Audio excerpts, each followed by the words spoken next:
नमस्कार रसिक श्रोते हो. संत साहित्यामध्ये भक्तीचे अनेक सुंदर रंग आपल्याला पाहायला मिळतात. काही संतांनी देवाचे लाड केले, काहींनी त्याची आळवणी केली, तर काहींनी अतिशय हक्काने देवाला जाब विचारला. संत चोखामेळा यांचे सुपुत्र संत कर्ममेळा यांनी विठ्ठलाशी साधलेला संवाद असाच थेट, परखड आणि मनाला भिडणारा आहे. संत कर्ममेळा म्हणतात, आता येथवरी मज नका बोलू हरी. या एका ओळीमध्ये एका निष्ठावंत भक्ताची अथांग तळमळ आणि त्याचा देवावरचा हक्काचा राग व्यक्त झाला आहे.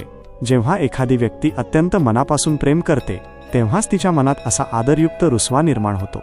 कर्ममेळा देवाला सांगतात की, हे भगवंता, माझ्या वाट्याला आलेले दुःख आणि उपेक्षा मी खूप सहन केली. आता मला खोट्या समजुती नको आहेत. हा केवळ देवावरचा राग नाही, तर आपल्या माणसाशी केलेला अत्यंत प्रामाणिक आणि हक्काचा संवाद आहे. जेव्हा आपण कोणावर निष्ठा ठेवतो तेव्हा तिथे दांभिकता नसते. आपल्या मनातील वेदना, भावना आणि सत्य जसे आहे तसे व्यक्त करण्याचे धैर्य आपल्यात असावे. भक्ती असो वा माणसांमधील नाती, सत्य लपवून ठेवण्यापेक्षा ते समोर मांडणे हेच आत्मसन्मानाचे लक्षण आहे. आपण आपल्या घरात पाहतो, जेव्हा एखादा लहान मुलगा खूप दुखावतो किंवा त्याच्यावर अन्याय होतो तेव्हा तो इतरांवर नाही तर आपल्या आईवर सर्वात जास्त रुसतो. तो जेवण सोडतो आणि आईला म्हणतो की आता माझ्याशी बोलू नको. हे बोलणे नात्याचा शेवट नसतो, तर त्या मुलाचा आईवर असलेला पूर्ण विश्वास असतो. त्याला खात्री असते की आई आपले दुःख समजून घेईल.